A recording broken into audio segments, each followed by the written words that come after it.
तो last lecture में ये बताया था कि कम्यूटेटर सब ग्रुप क्या होता है, आबेली होता है यदि उसमें सिर्फ आइडेंटिटी एलिमेंट कंटेन हो, है ना।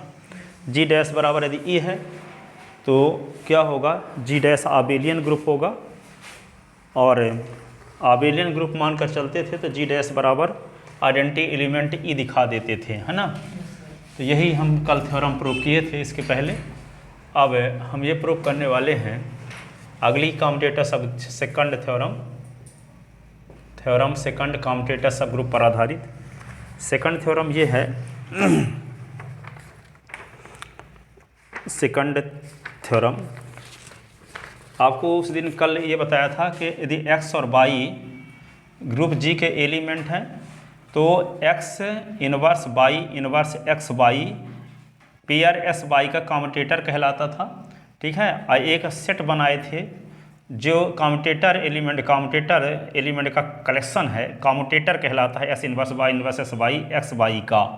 तो यहाँ पे x inverse y inverse x y such that s y belong in G, ठीक है। तो ये जो सेट सी होता है जो कम्यूटेटर एलिमेंट का कलेक्शन है, तो वह एक ग्रुप को जनरेट करता है, उस ग्रुप को कहते हैं कम्यूटेटर सब ग्रुप, जिसको हम जी डैश से डिनोट करते हैं। अब जी डैश को कल लास्ट लेक्चर में ये प्रूव किए थे कि जी डैश आबेलियन ग्रुप होता है।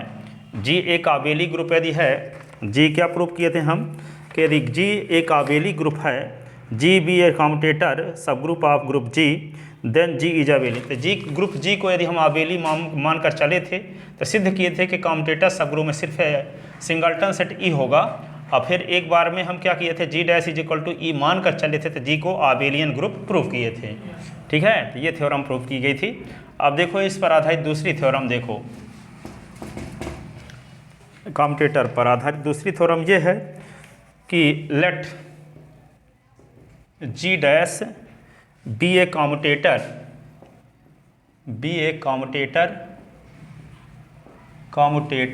सब group of group G. G dash क्या है, कम्यूटेटर सब ग्रुप है ग्रुप जी का, ठीक है। Then number first G dash is normal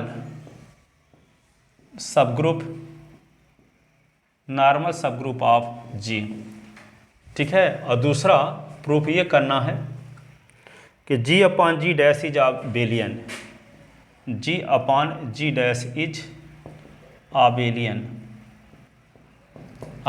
proof करना है। तो जी डैश क्या है, कम्यूटेटर सब ग्रुप है। तो जी डैश जब कम्यूटेटर सब ग्रुप है ग्रुप जी का, तो कोई सब ग्रुप नॉर्मल सब ग्रुप कब बनता है, जैसे आप पढ़े हो कि जी एक ग्रुप है, आई एच इसका एक सब ग्रुप है। तो ये सब ग्रुप एच जैसे जी इज इक्वल टू क्या है 1 - 1 आयोटा माइनस आयोटा, और यहाँ पे क्या है एच इसके एलिमेंट है 1 - 1। तो ये 1 - 1 ये सब ग्रुप है। तो ये सब ग्रुप नॉर्मल सब ग्रुप कब बनता है, जब हम एच का कोई एलिमेंट एच लें और एक्स बिलोंग इन जी लें, तो एक्स इनवर्स बिलोंग इन यदि एच दिखा देते हैं तो एच क्या कहलाता है, नॉर्मल सब ग्रुप, ठीक है। तो यहाँ पे क्या है, जी के स्थान पे तो जी रहेगा, लेकिन एच का काम कौन कर रहा है, जी डैश कर रहा है। और जी डैश के बारे में पहले आपको पता है कि ये सब ग्रुप है, ठीक है। और जब सब ग्रुप है तो इसको नॉर्मल सब ग्रुप सिद्ध करने के लिए क्या देखेंगे कि इसका कोई आर्बिट्रेरी एलिमेंट लेंगे H belong in G dash और एक्स बिलोंग इन जी लेंगे। और यदि हम ये दिखा दिए कि X inverse belong in G dash, तो जी डैश क्या कहलाएगा, नॉर्मल सब ग्रुप, ठीक है। तो यही हम दिखाने वाले हैं। जी डैश तो पहले से पता है कि सब ग्रुप है, तो कोई सब ग्रुप ही नॉर्मल सब ग्रुप बनता है ना। तो हम जी डैश का कोई आर्बिट्रेरी एलिमेंट एच लेंगे और जी का एलिमेंट एस लेंगे और ये दिखाएंगे कि एक्स इनवर्स है, जी डैश का एलिमेंट है, तो जी डैश क्या हो जाएगा, जो सब ग्रुप था पहले तो वो नॉर्मल सब ग्रुप भी हो जाएगा, ठीक है। आज आप जानते हो कि क्वोशिएंट ग्रुप कब बनता है कि यदि एच नॉर्मल सब ग्रुप है तो जी अपॉन एच क्या होता है, क्वोशिएंट ग्रुप होता है। तो जब जी डैश जी का नॉर्मल सब ग्रुप हो जाएगा तो जी अपॉन जी डैश क्या कहलाएगा, क्वोशिएंट ग्रुप कहलाएगा। तो ये क्वोशिएंट ग्रुप के आबेलियन सिद्ध करेंगे। तो आबेलियन सिद्ध करने के लिए आपको ये दिखाना पड़ेगा कि इसके एलिमेंट कॉम्यूटेटिव लॉ को भी होल्ड करते हैं। तो ये पहले से जानते हैं कि कोशिएंट ग्रुप क्या होता है, ग्रुप की सारी प्रॉपर्टी को होल्ड करता है। तो इसको आबेली ग्रुप दिखाने के लिए सिर्फ इतना दिखाना पर्याप्त होगा कि इसमें G5 प्रॉपर्टी भी होल्ड होती है। ठीक है, G5 प्रॉपर्टी क्या है कि इसमें कॉम्यूटेटिव लॉ भी होल्ड होता है, क्रम विनिमय नियम का पालन होता है। ठीक है, तो ये भी जानते हो कि G/H कोई एलिमेंट है तो इसके एलिमेंट किस टाइप के होते हैं, HA, HB। ठीक है, राइट कोसेट टाइप के एलिमेंट होते हैं इसके। ठीक है, तो G/G डैश के एलिमेंट किस टाइप के होंगे, G dash A, G dash B, G dash C, ऐसे टाइप के एलिमेंट होंगे। ये सब क्या कहलाएंगे, राइट कोसेट कहलाएंगे। ठीक है, G डैश के राइट कोसेट कहलाएंगे G में। ठीक है, तो G dash A, G dash B, G dash C इस टाइप के एलिमेंट होंगे G/G डैश के एलिमेंट। ठीक है, G/G डैश कोशिएंट ग्रुप है तो कोशिएंट ग्रुप के एलिमेंट जो होते हैं वे राइट कोसेट होते हैं। क्या होते हैं, राइट कोसेट। ठीक है, यदि G dash normal subgroup है तो निश्चित रूप से लेफ्ट कोसेट राइट कोसेट के इक्वल होता है। ठीक है, तो हम चाहे लेफ्ट कोसेट लिखें चाहे राइट कोसेट, दोनों इक्वल ही रहते हैं। तो G में G डैश के ऑल राइट कोसेट का collection multiplication of coset boundary operation के रिस्पेक्टिव ग्रुप बनाता है, जिसे कोशिएंट ग्रुप कहते हैं। लेकिन हमको यहाँ प्रूव करना है G/G डैश को क्या, आबेली ग्रुप। तो आबेली ग्रुप प्रूव करने के लिए आपको ये दिखाना पड़ेगा G डैश A और G dash B is equal to G dash B और G dash A, commutative law hold होना चाहिए। तो यदि ये दिखाने में हम कामयाब हो गए तो G/G डैश क्या कहलाएगा, आबेली ग्रुप। और G डैश को नॉर्मल सब ग्रुप सिद्ध करने के लिए क्या करेंगे, G डैश का कोई आर्बिट्रेरी एलिमेंट H लेंगे और G का कोई आर्बिट्रेरी एलिमेंट X लेंगे। यदि S से H X inverse belong in G dash दिखाने में कामयाब हो गए तो G डैश क्या कहलाएगा, ग्रुप G का नॉर्मल सब ग्रुप। और सब ग्रुप तो पहले से है। ठीक है, नॉर्मल सब ग्रुप भी कहलाएगा। तो यही हम प्रूव करने वाले हैं। ठीक है, अब देखो प्रूफ करते हैं कि पहले क्या है, G डैश एक नॉर्मल सब ग्रुप है G का। ठीक है, तो सपोज प्रूफ में आते हैं। सपोज ये C जिसके एलिमेंट किस टाइप के हैं, X inverse Y inverse X Y such that S Y belong in G। Commutator element के कलेक्शन को हम क्या मान लिए, C। X Y के कॉम्यूटेटर एलिमेंट का कलेक्शन ये है। कुछ राइटर इसको U भी मानते हैं। ठीक है, और कुछ C मानते हैं। चाहे U मानो चाहे C मानो, एक ही बात है। The commutator subgroup of G, the commutator subgroup of G dash is generated by the set C,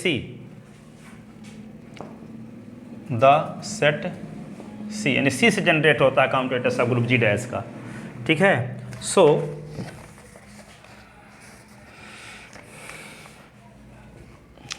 तो then we have to prove that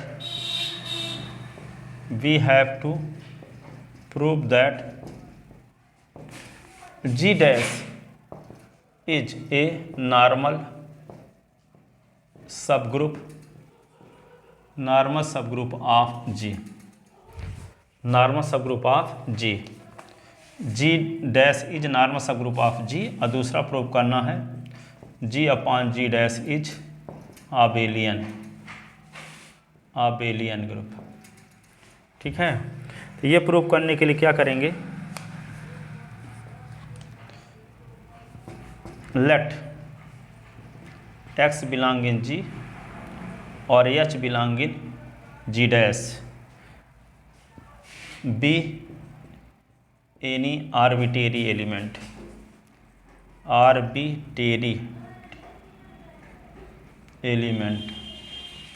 यानी X G का कोई आर्बिट्रेरी एलिमेंट है और H G डैश का कोई arbitrary element है। ठीक है, तो यहाँ पे G डैश क्या है, सब ग्रुप है किसका, G डैश सब ग्रुप है G का। तो जो G डैश में एलिमेंट होंगे तो ये G में होबे होप करेंगे। MP सबसेट ऑफ इंडिया, और MP का जो आदमी होगा वो इंडिया का आदमी कहलाएगा कि नहीं। तो यहाँ पे क्या है, हम एक एलिमेंट लेते हैं X बिलोंग इन इंडिया और H बिलोंग इन मध्य प्रदेश। ठीक है, तो X, H belong in India. सहमत हो इस बात से, क्योंकि जी डैश इज सबसेट ऑफ जी, क्योंकि जी डैश सब ग्रुप है किसका, जी का, तो जी के सभी एलिमेंट जी में कंटेन होंगे, तो एच भी कंटेन होगा जी में, ठीक है। तो इम्प्लाइज क्या होगा, देन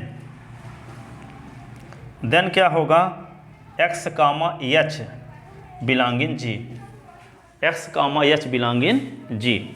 तो जब एक्स और एच जी के दो एलिमेंट है तो क्या होगा, इसको हम क्या लिख सकते हैं, s comma h belong in G, तो s comma b belong in G, तो implies x comma h inverse belong in G, या नहीं ऐसे लिख लो, एच और comma x inverse belong in G, क्योंकि जी ग्रुप है तो उसमें हर एक एलिमेंट के इनवर्स एलिमेंट का एग्जिस्टेंस होगा, ठीक है। क्या लिखोगे, जी इज ग्रुप, ए ग्रुप, और जब ग्रुप है तो यदि एक्स जी का एलिमेंट है तो एक्स इनवर्स भी जी का एलिमेंट होगा, ठीक है। तो जी के दो एलिमेंट का काउंटेटर कैसे डिफाइंड होता है, इन दोनों एलिमेंट का काउंटेटर लिखना तो कैसे लिखोगे, पहले इनको लिखोगे एच का इनवर्स और इसको लिखोगे एक्स इनवर्स का इनवर्स, ऐसे ना, फिर क्या लिखते हैं, एच और X inverse belong in G dash. यदि एक्स बाई दो एलिमेंट हैं किसके, जी के, तो काउंटेटर में कौन होते हैं, X inverse Y inverse X Y belong in G dash, होता है कि नहीं। यदि एक्स बाई जी के दो एलिमेंट हैं तो X inverse Y inverse X Y belong in G dash, ठीक है। तो यहाँ पे क्या है, एच एक्स और एच बिलोंग इन जी, तो इसी को लिख सकते हैं क्या, एच और एक्स बिलोंग इन जी, और जब एस जी का एलिमेंट है तो जी ग्रुप है तो उसमें हर एक एलिमेंट के इनवर्स एलिमेंट का एग्जिस्टेंस होगा, तो h x inverse belong in G, तो इन दोनों एलिमेंट का काउंटेटर क्या होगा, ये पहले एलिमेंट का इनवर्स और दूसरे एलिमेंट का इनवर्स, फिर दोनों का गुणनफल बिलोंग इन जी डैश, दोनों का बिलोंग इन जी डैश, ठीक है। अब यहाँ पे क्या होगा, एक्स इनवर्स का इनवर्स एक्स होता है, तो यहाँ लिख दोगे एच इनवर्स है और ये x I H x inverse है बिलोंग इन जी डैश, ठीक है। और ये आपको पहले से पता है, यहाँ देखो सुनो, ये एच किसका एलिमेंट है, जी डैश का, और ये एलिमेंट भी किसका है, जी डैश का, और जी डैश सब ग्रुप है, तो जब सब ग्रुप है तो ग्रुप की सारी प्रॉपर्टी होल्ड होती होंगी, तो उसमें क्लोजर प्रॉपर्टी भी होल्ड होगी, और जब क्लोजर प्रॉपर्टी होल्ड होगी तो ये एलिमेंट भी जी डैश का एलिमेंट है, ये एलिमेंट भी जी डैश का एलिमेंट है, तो दोनों का गुणनफल भी क्या होगा, जी डैश का एलिमेंट होगा क्लोजर प्रॉपर्टी से, तो एच का गुना कर दोगे इसके साथ, तो एच इनवर्स मिलकर ई बन जाएगा, तो क्या आ जाएगा, एक्स से H x inverse belong in G dash, ठीक है। और यही हमारा मकसद भी था नॉर्मल सब सिद्ध करने के लिए। तो यहाँ देखो H belong in G dash, और ये एलिमेंट भी बिलोंग इन जी डैश, और जी डैश क्या है, सब ग्रुप है, जब सब ग्रुप है तो ग्रुप की सारी प्रॉपर्टी होल्ड होती होगी, जब ग्रुप की सारी प्रॉपर्टी होल्ड होती होगी तो इसमें क्लोजर प्रॉपर्टी भी होल्ड होगी, जब क्लोजर प्रॉपर्टी होल्ड होगी तो यहाँ पे एच जी डैश का एलिमेंट है, यह भी एच जी डैश का एलिमेंट है, तो दोनों का गुणनफल भी क्या होगा, जी डैश का एलिमेंट होगा, तो एच का गुना इसके साथ कर दोगे तो एच और एच इनवर्स मिलकर क्या बन जाएगा, ई, और ई आइडेंटिटी एलिमेंट है तो क्या होगा, ई का गुना करने से कोई फर्क पड़ेगा नहीं, इसलिए यहाँ आएगा एक्स से H x inverse belong in G dash. और यही हमारा मकसद था कि यदि हम जी डैश का कोई सोर्स एलिमेंट एच लें और जी का एलिमेंट एस लें, और यदि ये दिखाने में कामयाब हो गए कि एक्स से H x inverse belong in G dash, तो G dash normal subgroup कहलाता है, ग्रुप जी का, ग्रुप जी का, ठीक है। तो यहाँ पे तो लिखो when since H belong in G dash and H inverse X H x inverse belong in G dash, implies क्या होगा, H inverse X H x inverse belong in G dash, G dash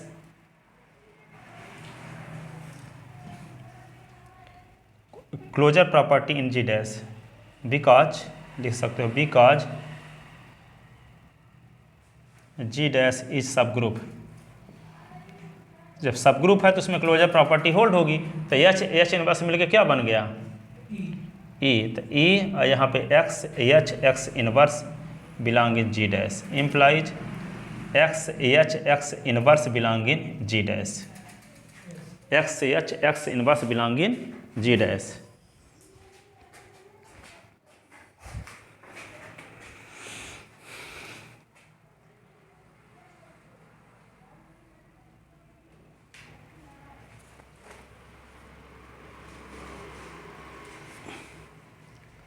लिख लिए,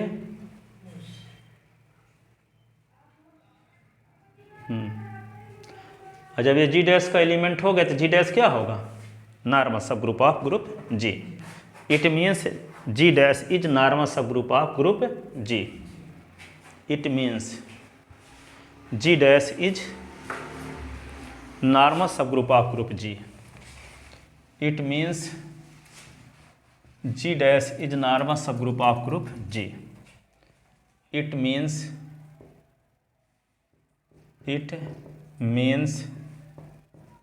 जी dash is normal subgroup of group G. It means G dash is normal subgroup of group G. ठीक है, आप देखते हैं अब हम सिद्ध करेंगे सेकंड पार्ट को। Now to prove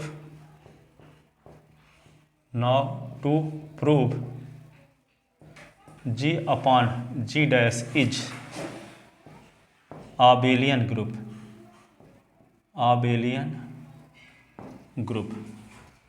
G upon G dash, जब जी डैश है, G dash normal subgroup है जी का, तो वैसे भी G upon G dash quotient group होगा।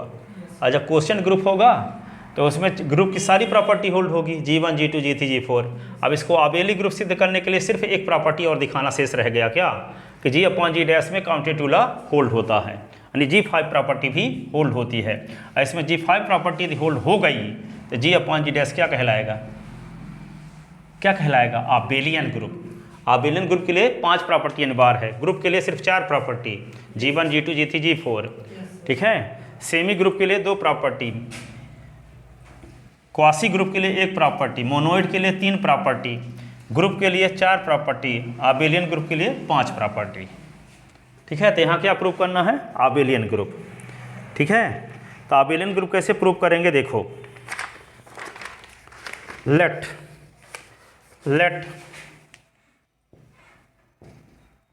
A, B belong in G, be any 2 element of G, then G dash A and G dash B belong in G upon G dash। जानते न हो कि यदि हम A और B belong in G लेते हैं तो एच ए और एच बी बिलोंग इन क्या होता है? G upon H, quotient group का एलिमेंट कहलाता है। ठीक है, जब एच क्या हो? नॉर्मल सब ग्रुप हो G का, तो यहाँ एच नॉर्मल सब ग्रुप है, यहाँ G dash normal subgroup है, सिद्ध कर चुके। G dash normal subgroup है तो G डैश ए और G dash B G upon G dash के एलिमेंट कहलाएंगे। ठीक है, यहाँ एच नॉर्मल सब ग्रुप थे, एच ए और H B G upon H के एलिमेंट कहलाते थे। ठीक है, अब यहाँ पे इक्वेशन ये हो गया फर्स्ट। हमारा मकसद क्या है कि G डैश ए गुणे G डैश बी बराबर G डैश बी गुणे G डैश ए, तब क्या होगा? कॉम्पिटेटिव लॉ होल्ड होगा इसमें, तो क्या कहलाएगा? G upon G dash abelian. हमारा मकसद यही है। तो सिंस वी नो दैट क्या जानते हो? G dash is normal subgroup of G, is normal subgroup of G, G dash is normal subgroup of G। So left coset is equal to क्या होगा? Left coset is equal to होगा right coset. Theorem नहीं prove किए हो कि यदि group G group हो और H उसका कॉम्प्लेक्स सब ग्रुप हो, तो सब ग्रुप H G का नॉर्मल सब ग्रुप होता है कब? यदि HS बराबर XH, लेफ्ट कोसेट बराबर राइट कोसेट। नॉर्मल सब ग्रुप की परिभाषा थ्योरम प्रूव किए थे कि किसी ग्रुप का subgroup H normal subgroup होता है यदि each left coset right coset के इक्वल हो। ठीक है, तो यहाँ पे G dash normal subgroup है G का, इसलिए left coset is equal to right coset.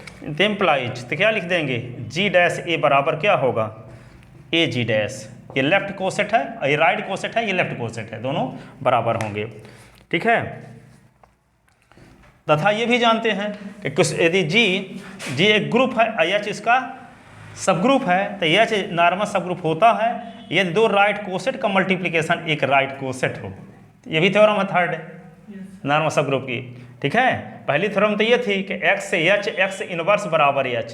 दूसरी थी लेफ्ट कोसेट राइट कोसेट के बराबर हो। तीसरी ये थी कि किसी ग्रुप का सब group yes normal subgroup होता है जब दो राइट कोसेट का मल्टीप्लिकेशन एक राइट कोसेट हो। तीसरी थ्योरम। जितना पढ़ा है सब का यूज हो जाएगा यहाँ। ठीक है, आपको लगेगा वो लोग कहते हैं कि नहीं हमको इंपॉर्टेंट बता दीजिए, ये सब बताने की जरूरत नहीं है, इंपॉर्टेंट समझ ही नहीं सकते जब तक इन सबको पढ़ोगे नहीं हैं। ये बता दो उनको कि कौन परीक्षा में आएगा बस। अब कौन परीक्षा में आए तो क्या याद करोगे उसको पढ़ाने के लिए ना आप सेकंड ईयर पढ़े ना फर्स्ट ईयर पढ़े ना फाइनल पढ़े, वैसे ने एग्जाम होते गए कोरोना के चलते। तो जब वो पीछे का जिसकी ज़रूरत है उसको पढ़ोगे नहीं तो वो समझ में कैसे आएगा। ठीक है, कि नॉर्मल सब ग्रुपे नहीं जानते, अब वहाँ पे जॉर्डन होल्डर थ्योरम प्रूव कराई जा रही है। ठीक है, हम नॉर्मल सब ग्रुपे नहीं जानते, मैक्सिमम नॉर्मल सब ग्रुप क्या होता है, सब ग्रुपे की डिफिनीशन नहीं जानते तो कैसे समझ पाओगे उसको। ठीक है, तो बहुत ज़रूरी है सबको जानना पीछे जो बताया गया है। ठीक है, तो लेफ्ट कोसेट राइट कोसेट के इक्वल होगा। ठीक है, हर एक स्टेप में देखो हर एक पीछे के थ्योरम सब लग रही हैं। ठीक है, लेफ्ट कोसेट किसके होता है, राइट कोसेट के इक्वल होता है। ठीक है, जब लेफ्ट कोसेट राइट कोसेट के इक्वल होगा, आइए भी जानते हैं कि दो राइट कोसेट का मल्टीप्लिकेशन एक राइट कोसेट होता है। ठीक है, एंड मल्टीप्लिकेशन ऑफ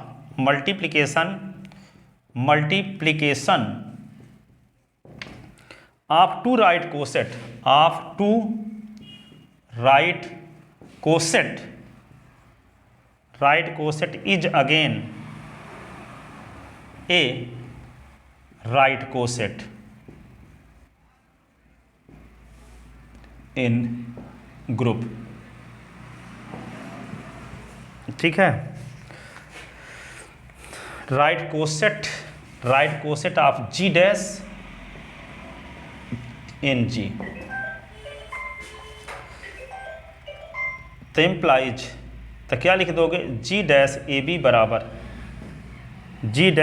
बराबर क्या होगा, G डैश ए और G डैश बी।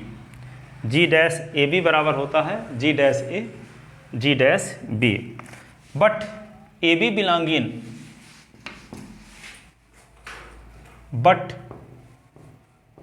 ए और बी बिलोंग इन G, तो क्या होगा a inverse B inverse A B belong in G dash. जानते हो ना, यदि ए और बी जी के दो एलिमेंट लिए जाएं तो ए बी का कॉम्यूटेटर क्या होता है, A inverse B inverse A B belong in G dash. ठीक है, तो यहाँ पे क्या लिख सकते हैं, रिवर्सल लॉ से क्या होगा, ए इनवर्स बी इनवर्स है तो बी ए का होल इनवर्स, प्रॉपर्टी लिखवाए थे आपको ग्रुप की, और ए बी और belong in G dash by reversal law क्या होता है, ए बी का इनवर्स बराबर बी इनवर्स ए इनवर्स। दो अवयवों के गुणनफल का प्रतिलोम उनके प्रतिलोमों के उल्टे क्रम के गुणनफल के बराबर होता है। ये रिवर्सल लॉ था ग्रुप की प्रॉपर्टी। ठीक है, अब ये बी इनवर्स ए बी है तो एक थ्योरम है आगे पढ़े थे, क्या पढ़े थे कि यदि b inverse A belong in H है, b inverse A belong in H है तो ए एच बराबर होता है बी एच, ए एच बराबर होता है b h, if and only if, ये थ्योरम है। ठीक है, और ये पढ़े थे कि यदि a B inverse belong in H है तो होता है क्या, if and only if h a is equal to h b, h a is equal to h b. तो h a is equal to h b है तो a B inverse belong in h, और b inverse A belong in H है तो A H is equal to B H. ठीक है, 2019 में ये ऑब्जेक्टिव में पूछा गया था, A H is equal to B H होने पर B inverse A belong in H, ये भी था, और A B inverse belong in H, तो सही आंसर ये होगा। कुछ लोग इसको लगा के चले आए थे, है ना, तो b inverse A belong in h तब a H is equal to B h, और A B inverse belong in H तो h is equal to h b. ठीक है, तो यहाँ वाली कौन थ्योरम लग रही है, ये वाली कंडीशन है, पहले इनवर्स है फिर ये। ठीक है, तो क्या लिखोगे, बी ए का inverse A B belong in G dash, तो क्या लिखेंगे, पहले क्या लिखेंगे, ये इनवर्स वाले को उधर ले जाएंगे, इनवर्स वाले जैसे इनवर्स वाला बी उधर ना चला गया, इधर तो ए एच है ए एच, तो यहाँ पे क्या बचेगा, ए बी G डैश इधर बचेगा, और उधर जाएगा तो क्या होगा, बी ए G डैश होगा। यहाँ पे ए एच ये वाला है ए एच, और ये वाला उधर चला गया तो बी एच। ठीक है, तो यहाँ पे क्या हो जाएगा, ये थ्योरम से यहाँ पहले लिखेंगे ए बी G डैश, और इधर क्या लिखेंगे, बी ए G डैश। ठीक है, अब यहाँ पे क्या होता है, इसी को क्या लिख सकते हैं, लेफ्ट कोसेट राइट कोसेट के इक्वल ना होता है, G dash normal subgroup है, सिद्ध कर चुके हैं। तो यदि जी डैश नॉर्मल सब ग्रुप है तो लेफ्ट कोसेट राइट कोसेट के इक्वल होता है, तो ये लेफ्ट कोसेट है तो हम राइट कोसेट भी बना सकते हैं, इसको जी डैश ए बी भी बना सकते हैं। और ये लेफ्ट कोसेट तो राइट कोसेट भी बना सकते हैं, तो जी डैश बी ए भी बना सकते हैं। ठीक है, अब ये भी जानते हो कि जी डैश जब नॉर्मल सब ग्रुप है तो दो राइट कोसेट का मल्टीप्लिकेशन एक राइट कोसेट है आएगा। तो यहाँ जी डैश ए बी है तो अलग अलग भी कर सकते हैं। क्या लिख सकते हैं? जी dash A into G dash B. इसको क्या लिख सकते हैं? जी dash B into G dash ए। अब देख लेते हैं कि जी डैश ए और जी डैश बी किसके एलिमेंट थे? जी अपान जी डैश के एलिमेंट थे। और ये दोनों एलिमेंट क्या कर रहे हैं? कॉम्यूटेटिव लॉ को होल्ड कर रहे हैं। यहाँ G dash A into G dash B है, यहाँ G dash B into G dash A है। अर्थात जी डैश ए और G dash B G upon G dash के दो एलिमेंट थे और ये दोनों एलिमेंट कॉम्यूटेटिव लॉ को होल्ड कर रहे हैं। अर्थात multiplication of coset binary operation G upon G dash में G5 प्रॉपर्टी को भी होल्ड करती है। अतः G अपान जी डैश एक आबेलियन ग्रुप है। और G upon G dash question group तो पहले से था, तो उसमें G1 G2 G3 G4 property तो ऑलरेडी होल्ड होती रही होगी। अब यहाँ पे G5 प्रॉपर्टी हमको दिखाना शेष था, जिसको हम दिखा दिए कि यहाँ पे जी डैश ए और जी डैश बी ये दो एलिमेंट थे जी upon G dash question group के, और ये दोनों एलिमेंट मिल करके multiplication of coset binary operation के रिस्पेक्ट G5 प्रॉपर्टी को होल्ड कर रहे हैं। इसलिए यहाँ पे जी अपान जी डैश क्या हुआ? जी अपान जी डैश क्या हुआ? एक आबेलियन ग्रुप है। ठीक है, तो यहाँ पे क्या लिखोगे? सिंस मल्टीप्लिकेशन ऑफ कोसेट, क्या लिखोगे? Since multiplication of coset binary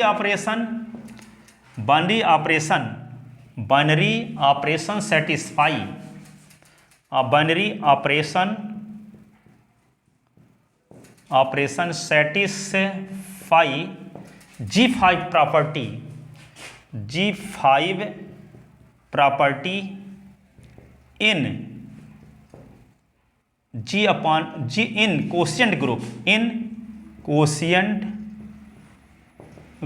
अब कोशिएंट ग्रुप बोल रहे हैं ना, इसको मैं चार प्रॉपर्टीज में होल्ड पहले से होती है। Quotient group G upon G dash, therefore इसलिए G upon G dash is abelian group, is N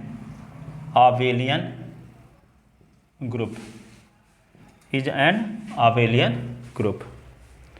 ठीक है, तो प्रूफ हुआ कि G dash normal subgroup ही होता है और जी अपान जी डैश क्या होता है? आबेलियन ग्रुप ही होता है। ठीक है, समझ में आया? अब यूनिट सेकंड देखो, सॉल्वेबल ग्रुप और nilpotent group. Unit second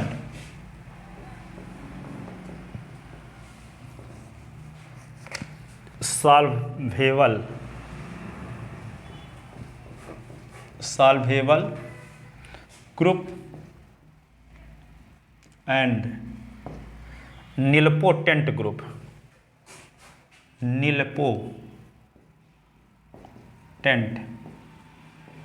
nilpotent group, solvable group and nilpotent group.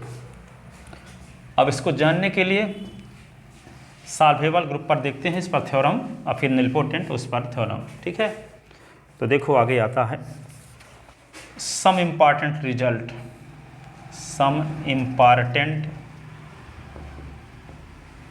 Result जिसकी ज़रूरत है इसको सॉल्वेबल ग्रुप पढ़ते समय। रिजल्ट, ठीक है। नंबर फर्स्ट, सब नॉर्मल सीरीज, जिसको आप पढ़ ही चुके हो। सब नॉर्मल सीरीज की ज़रूरत पड़ेगी यहाँ भी। Subnormal series, a finite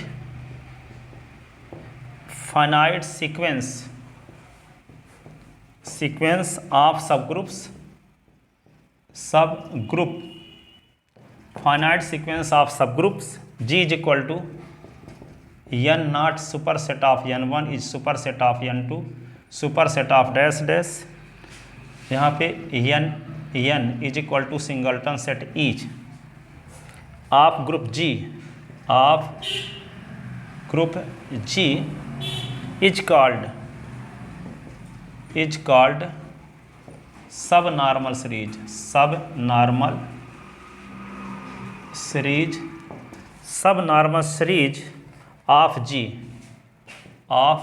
if ni plus 1 is normal subgroup of, normal subgroup of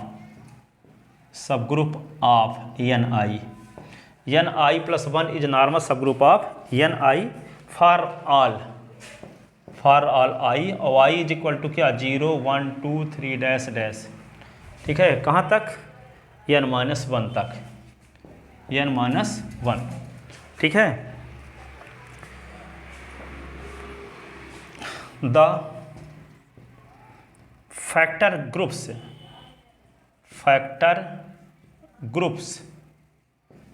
the factor groups ni upon ni plus 1, ni upon ni plus 1, ये क्या कहलाएगा, फैक्टर ग्रुप या क्वोशिएंट ग्रुप, आर कॉल्ड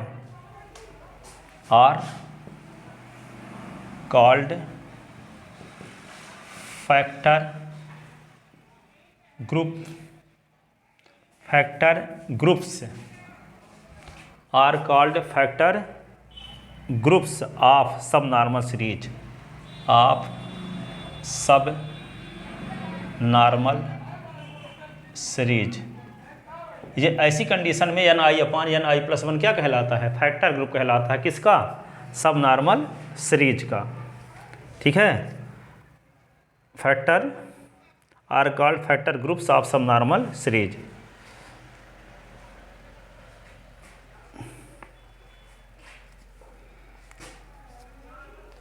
अब आगे लिखो if, इसी में if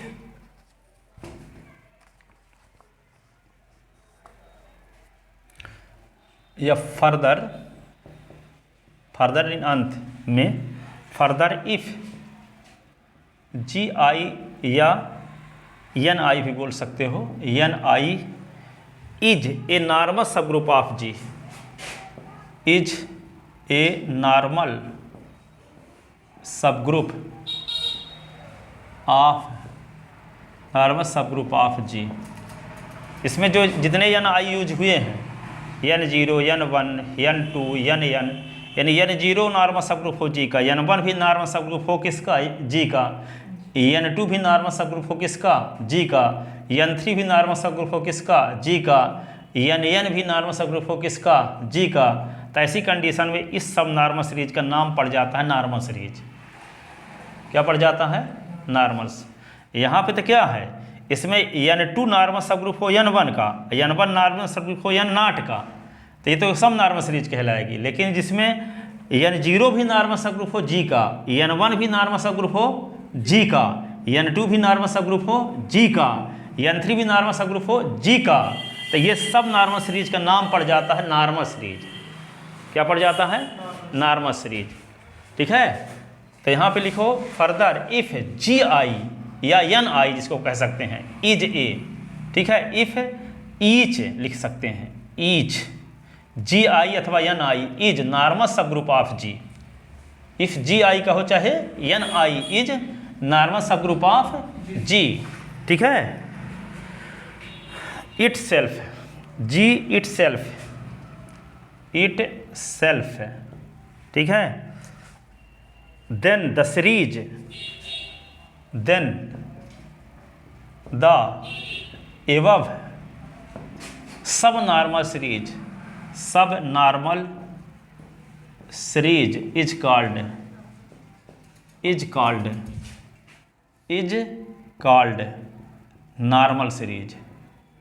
normal series, ठीक है। यदि ईच है, ईच या आई क्या हो जाए, जी का नॉर्मल सब ग्रुप हो जाए, ईच या आई क्या हो जाए, जी का नॉर्मल सब ग्रुप हो जाए, तो सब नॉर्मल सीरीज का नाम बदल कर क्या बन जाता है, नॉर्मल सीरीज। क्या कहलाता है, नॉर्मल सीरीज। इज कॉल्ड, तो लिखे ना, देन एवं subnormal series is called normal series of group G, group G. अब देखो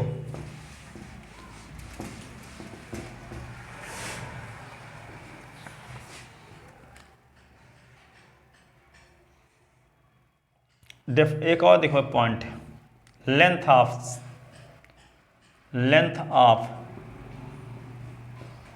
सब नॉर्मल सीरीज। तो यहाँ पे the number of factors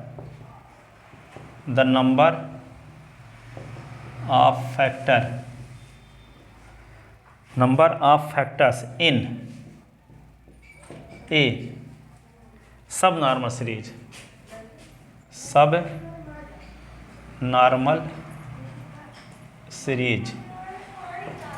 the number of factors in a subnormal series, जैसे that is G is equal to n h naught superset of h one is superset of h two dash dash super set of h n is equal to singleton set e. ठीक है, is called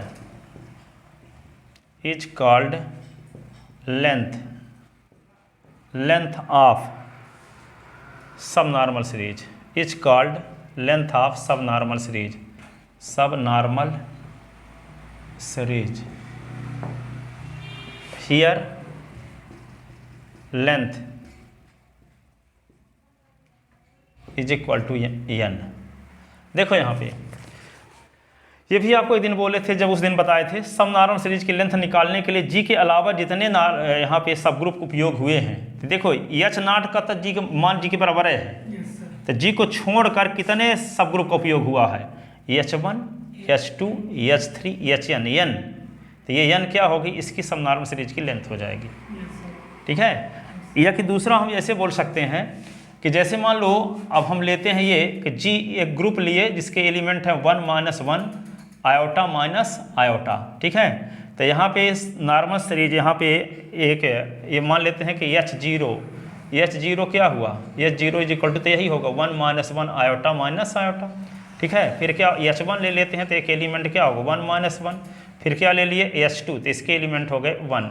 ठीक है, तो यहाँ पे G is equal to H0 superset है H1 का, H1 super set है H2 का।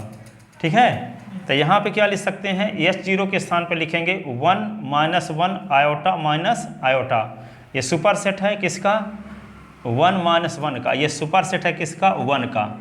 ठीक है, अब इसमें क्या होगा, ये नॉर्मल सब ग्रुप होगा इसका और ये नॉर्मल सब ग्रुप होगा इसका। तो जब ये नॉर्मल सब ग्रुप है इसका, तो ये अपान ये क्या कहलाएगा, ये अपान ये कहलाएगा फैक्टर ग्रुप, और ये अपान ये क्या कहलाएगा, फैक्टर ग्रुप। ठीक है, तो इसका नाम क्या रखे हैं हम H0, इसका नाम क्या रखे हैं H1, इसका नाम क्या रखे हैं H2। ठीक है, तो जब H1 नॉर्मल सब ग्रुप है H0 का, तो यहाँ पे क्या होगा, H0 अपान H1 एक फैक्टर ग्रुप हुआ कि नहीं हुआ, और एक क्या फैक्टर ग्रुप होगा H1 अपान H2। तो फैक्टर ग्रुप कितने बने यहाँ पे, 2। तो 2 जितने फैक्टर ग्रुप बनते हैं तो फैक्टर ग्रुप की संख्या गिन लो, तो 2 फैक्टर ग्रुप बनते हैं इस सब नॉर्मल सीरीज की, तो ये इस सीरीज की लेंथ 2 होगी। ठीक है, फैक्टर ग्रुप कितने बने, या कि दूसरा सब रीजन ये है कि ग्रुप जी के अलावा कितने नॉर्मल सब ग्रुप हैं अलग अलग, 2 ठे, एक ये है एक ये है। तो ग्रुप के अलावा जो नॉर्मल सब ग्रुप हैं जी ग्रुप वाले को छोड़कर, ठीक है, तो इसको छोड़कर, क्योंकि ग्रुप के ही एलिमेंट हैं ये, चाहे H0 का हो चाहे जी का हो एक ही बात है। तो जी को छोड़कर जितने नॉर्मल सब ग्रुप बन रहे हैं उनकी संख्या गिन लो, तो गिनोगे तो 1 और 2 आएगा, तब भी कह सकते हो कि इस सब नॉर्मल सीरीज की लेंथ 2 है। ठीक है, समझ में नहीं आई, सब नॉर्मल सीरीज जो है तो उसकी लेंथ निकालने के लिए सब नॉर्मल सीरीज का फैक्टर ग्रुप बना लो और फैक्टर ग्रुप को गिन लो, जितने फैक्टर ग्रुप सब नॉर्मल सीरीज के बनते हैं वो वही लेंथ होगी।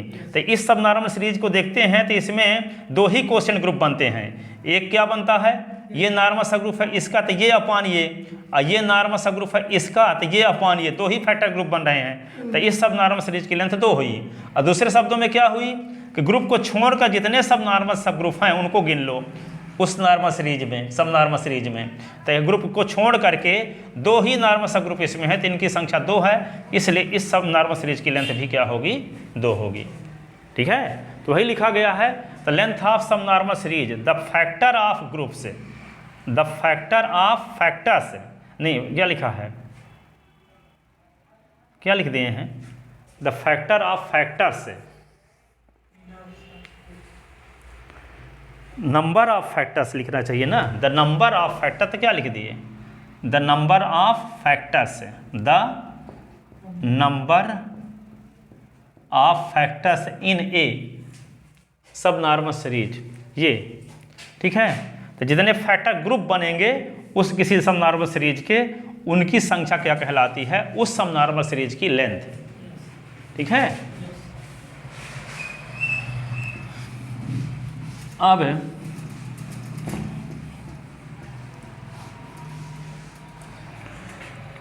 आता है आगे सॉल्वेबल ग्रुप क्या है, सॉल्वेबल ग्रुप, ये डेफिनेशन हमेशा आता है हर साल, एक परिभाषा तो रहबे करे, defined solvable group and prove that, it theorem, solvable group, solvable group, a group G is said to be, a group G is said to be solvable,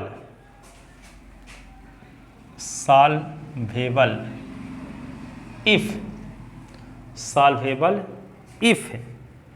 we can find a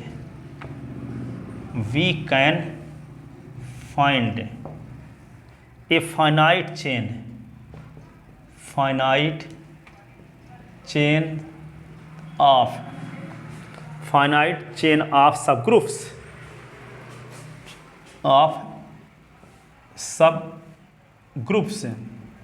finite chain of subgroups G is equal to n naught superset of n1 is superset of n2 is superset of n3 dash dash, superset of n के Hn is a singleton set E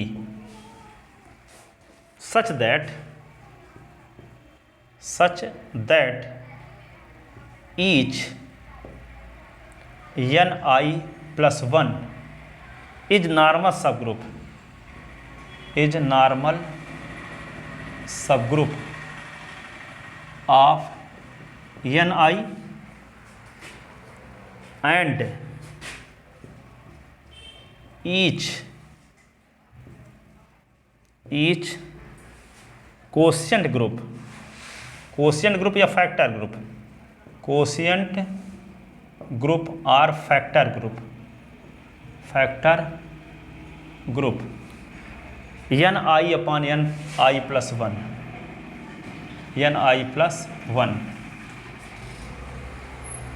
is abelian,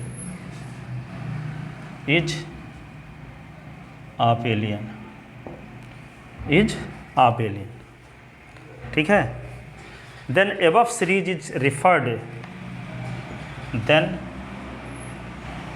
above series is referred FERRED referred to as solvable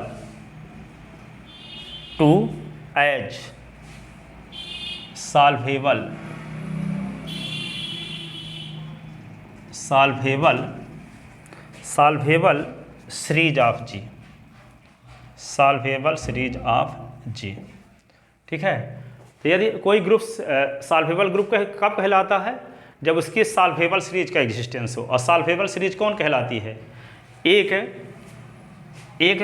we can find a finite chain of सब ग्रुप, एक finite chain सब ग्रुप की एक finite chain इस प्रकार से प्राप्त करें कि ni plus 1 नॉर्मल सब ग्रुप हो किसका, ni का, यानी ये सब नॉर्मल सीरीज है। लेकिन सब नॉर्मल सीरीज का फैक्टर ग्रुप क्या हो, ईच फैक्टर ग्रुप आबेलियन हो, ईच फैक्टर ग्रुप क्या हो, आबेलियन हो। फाइनाइट दे कहने का मतलब ये हुआ कि कोई ग्रुप है सॉल्वेबल ग्रुप कब होगा, जब उसके लिए एक सॉल्वेबल सीरीज का एग्जिस्टेंस हो। और सॉल्वेबल सीरीज किसे कहेंगे, जो कोई सब नॉर्मल सीरीज कोई subnormal series solvable series कब कहलाती है, जब उसका each factor group abelian group हो।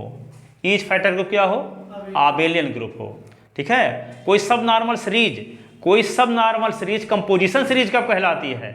जब उसका each factor group simple group हो। ईच फैक्टर ग्रुप क्या हो? सिंपल ग्रुप हो। लेकिन कोई subnormal series solvable series कब कहलाती है? जब उसका ईच फैक्टर ग्रुप क्या हो? उसका ईच फैक्टर ग्रुप क्या होना चाहिए? आबेलियन ग्रुप होना चाहिए। क्या होना चाहिए? आबेलियन ग्रुप होना चाहिए। लेकिन आप बीएससी सेकंड ईयर में एक थ्योरम पढ़े थे, एक आबेली ग्रुप का ईच क्वेश्चन ग्रुप आबेली होता है। देखो कोई ग्रुप आबेली है तो उसका क्वेश्चन ग्रुप भी क्या होता है? आबेली होता है। ठीक है, तो जैसे मान लो यहाँ पे G is equal to 1 - 1 iota minus iota, ये G एक आबेली ग्रुप है। पहले ना क्वेश्चन बताए थे दूसरे दिन। ठीक है, G आबेली ग्रुप होता है।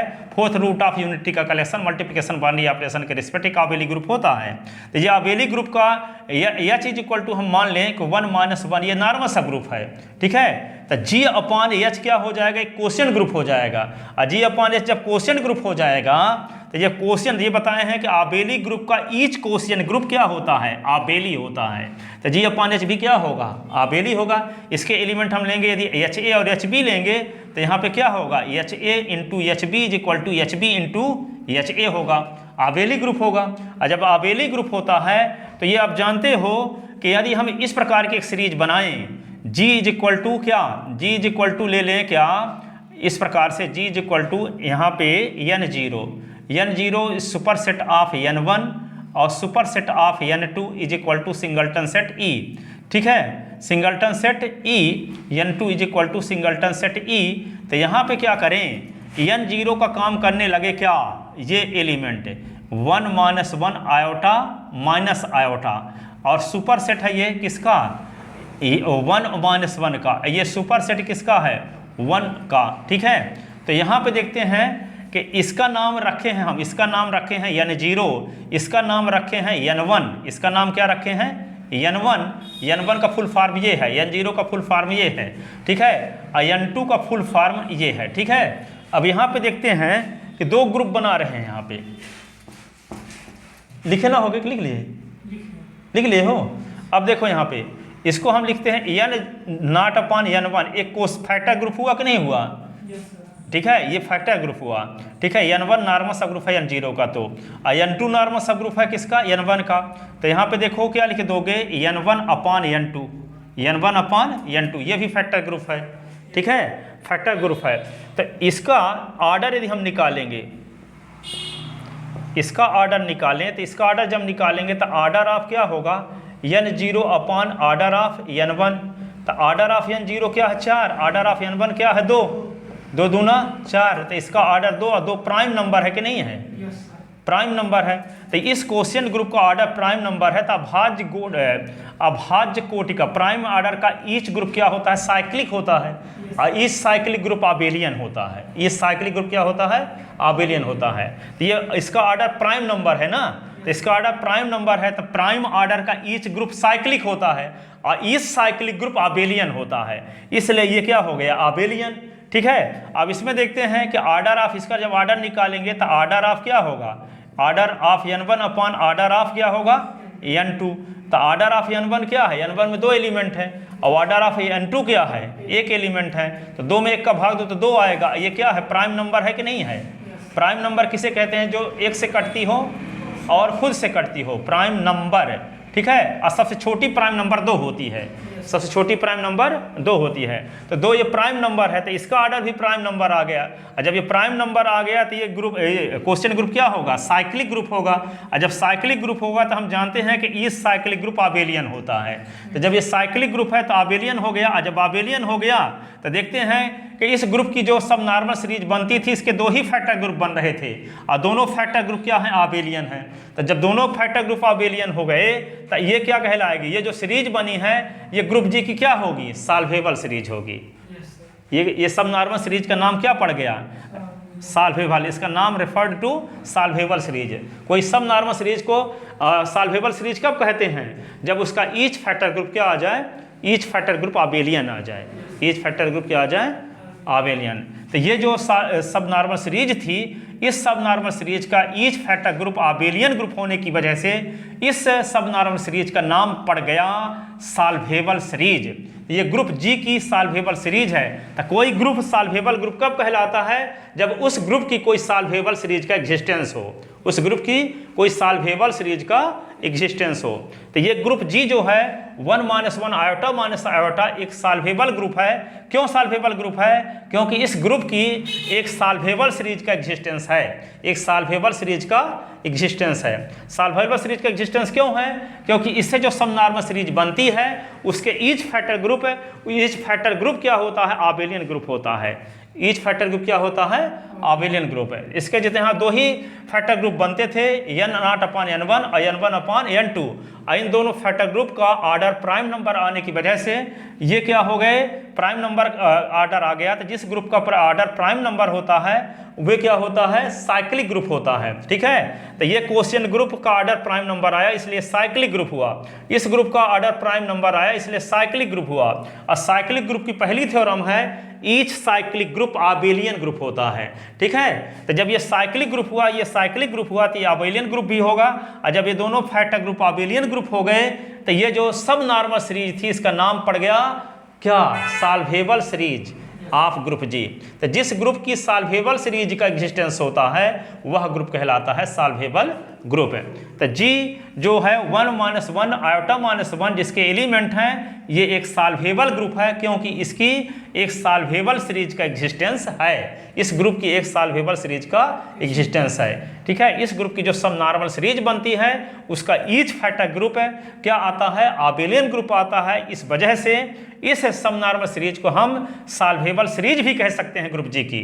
ठीक है, वही ना बोला कि कोई सब नॉर्मल सीरीज रेफर्ड कब होती है सॉल्वेबल सीरीज में? जब उसका ईच फैक्टर ग्रुप आबेलियन हो जाए, उसका ईच फैक्टर ग्रुप आबेलियन। इसका ईच फैक्टर ग्रुप आबेलियन क्यों है?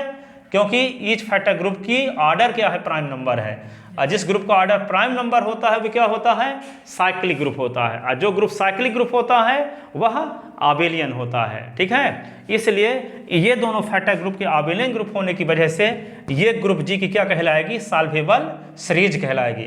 और जिस ग्रुप की सॉल्वेबल सीरीज का एग्जिस्टेंस होता है ऐसे ग्रुप को हम क्या कहते हैं? सॉल्वेबल ग्रुप कहते हैं।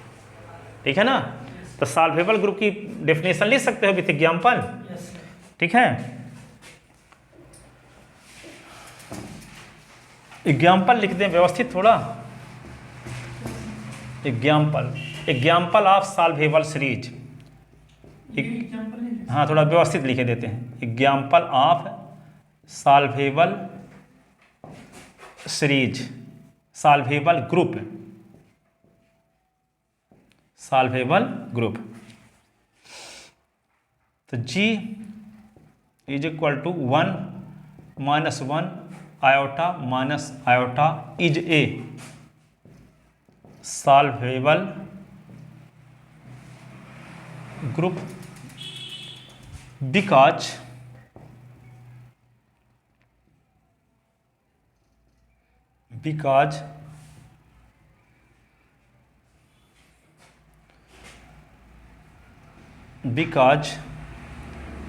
G इज इक्वल टू क्या लिखे थे अभी हम? n0 superset of n1 is superset of n2 is equal to singleton set 1 is a solvable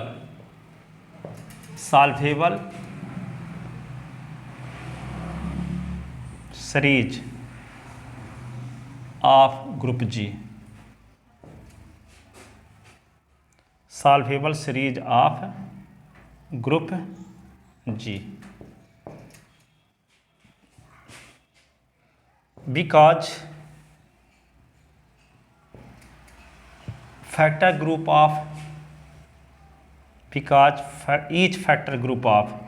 each factor group of above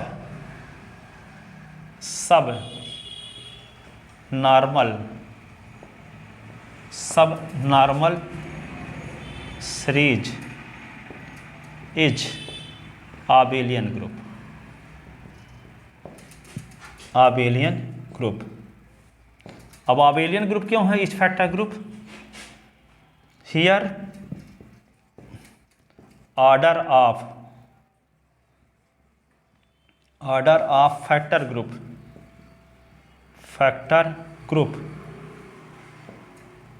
n1 upon n0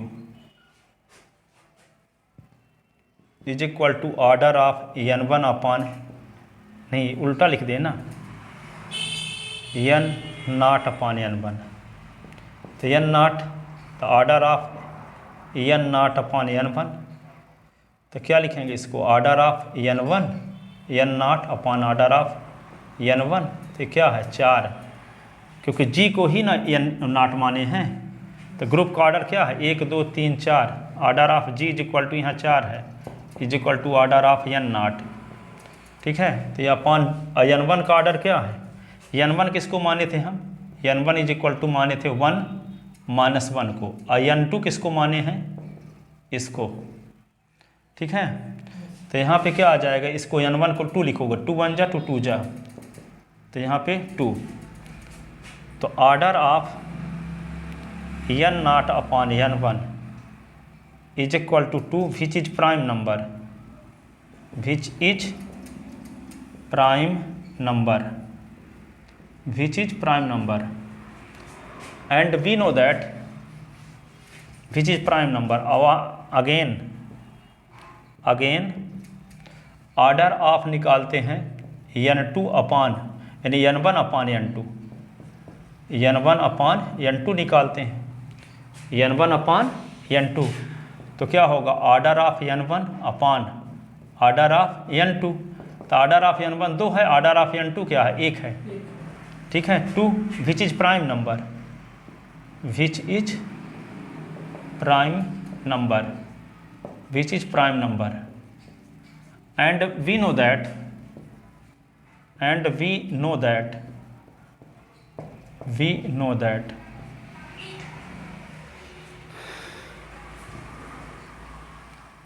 each group of prime order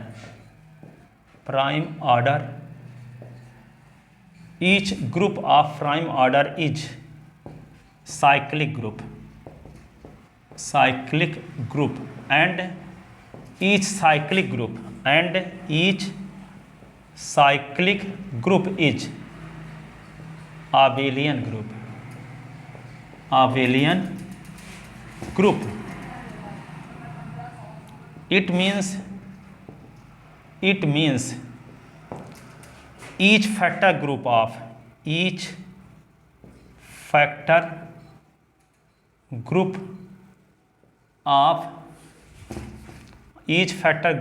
subnormal series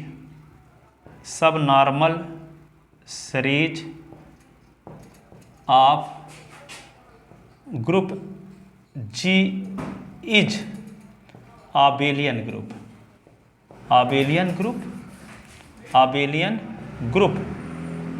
Therefore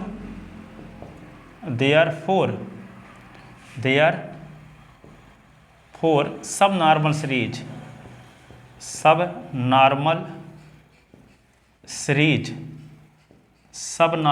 series कौन? Subnormal series ये 1 minus 1 iota minus iota superset, यहाँ पे 1 minus 1 superset, ये क्या है 1। ठीक है, इसको हम कह सकते हैं G और इसको कहते हैं E। Subnormal series 1 refer to solvable series of group G।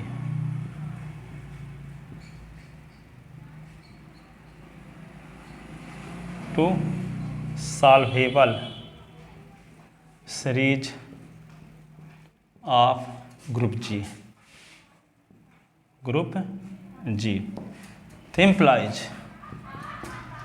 G is equal to 1 minus 1 iota minus iota is a solvable group।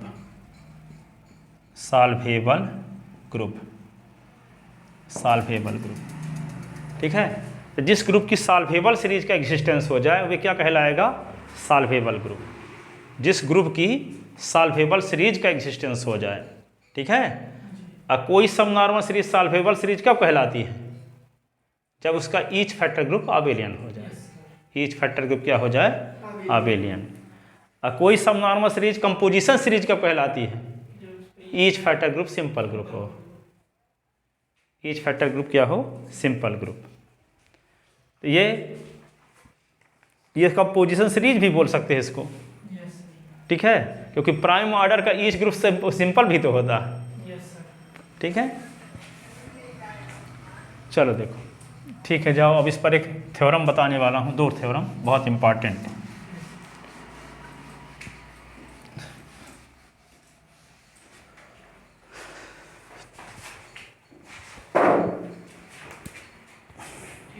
नमस्ते।